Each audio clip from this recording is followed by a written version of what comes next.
from Oakland, California. A fun house that's created by the Coup. An art installation, multiple musicians playing at the same time. A string section, a horn section. There'll be dancers and theater pieces. There are drones involved. There are Guantanamo Bay go-go dancers. Longtime friend John Paul Bale is doing the artwork. He makes these cityscapes, and all of these pieces will come together into a crazy presentation.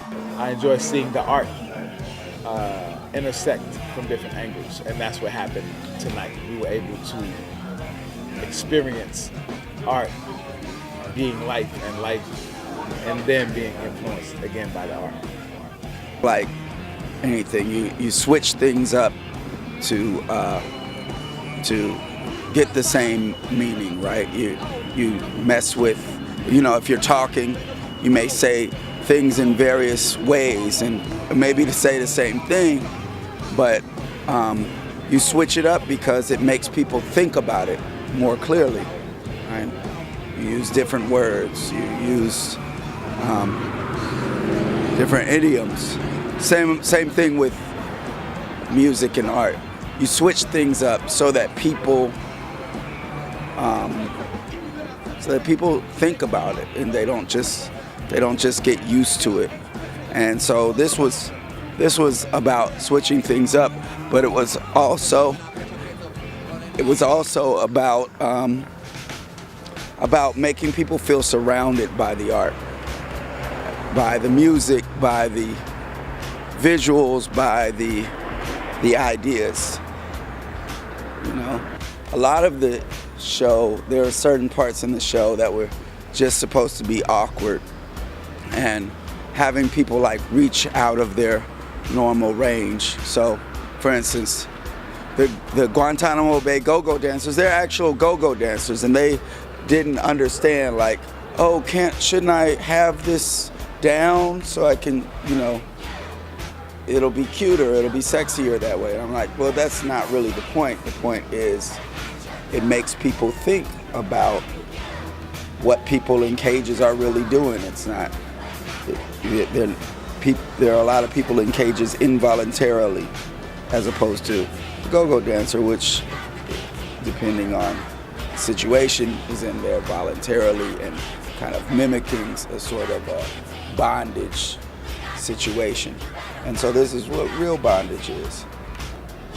We're in a system based on exploitation and exploitation of labor, but at the same time,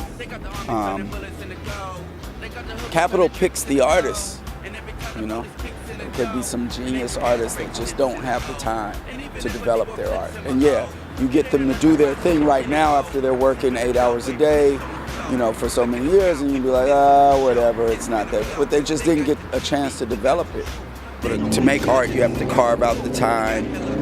You have to be able to pay bills in order to make it happen. That's why so many great artists end up just working a job their whole life. Some people that were way better rappers than me in high school, they didn't have the time to carve. They weren't encouraged, to work on their art, and then they just didn't catch the right situation to be able to develop it. So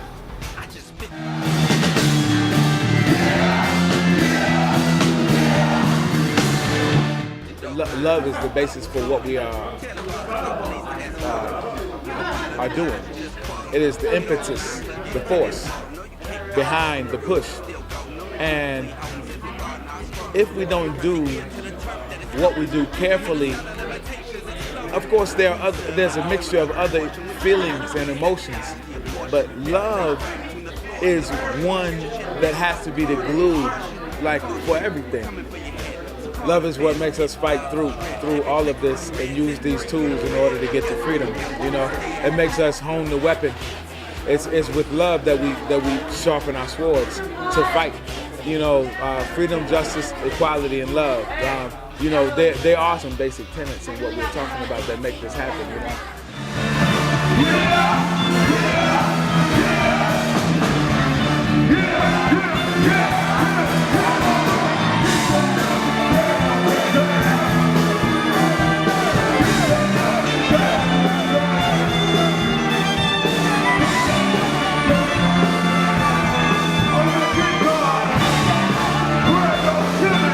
What makes this revolutionary is like the sheer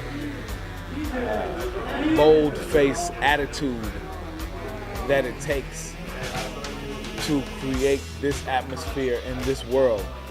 It takes visual art and you know, an interactive art, a multimedia expression, and a revolutionary force, and layer that with messages, you know, and have cool people around it. That makes that revolutionary.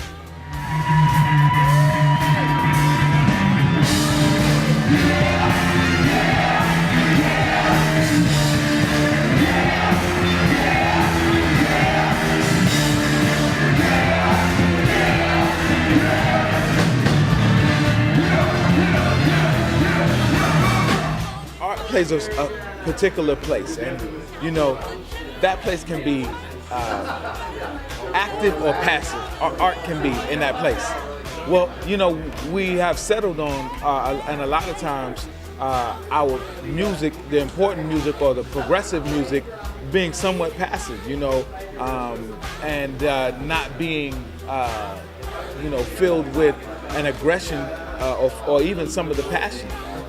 And I say that carefully because when we talk about message music, now in these days, it's it's thin. There's not a lot of, or there's not a huge array of artists who are the mainstream or the painstreams or the lame streams. A lot of people are not seeing that way. So this becomes revolutionary because you fill the walls with these images of war and of like transgression and attack against ourselves and our bodies and our families, and then at the same time, you know, this kind of music that massages it in, you know, through this kind of, you know, thick, funky, you know, bass lines and stuff like that. That's by right what makes this revolutionary.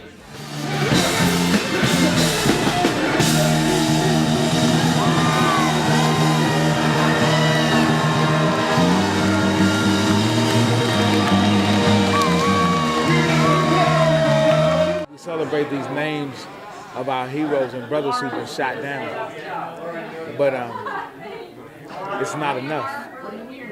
No justice, no peace is right, but we never seem to quite get the justice. But then we become peaceful. And I'm not trying to say attack and right. What I'm trying to say is for these brothers, organize. Let's attain the goals. Let that be the fuel to knock down the walls, to get to the power, to make the policy, to change policy. Not reform, but to actually change it, you know? Let's get it done.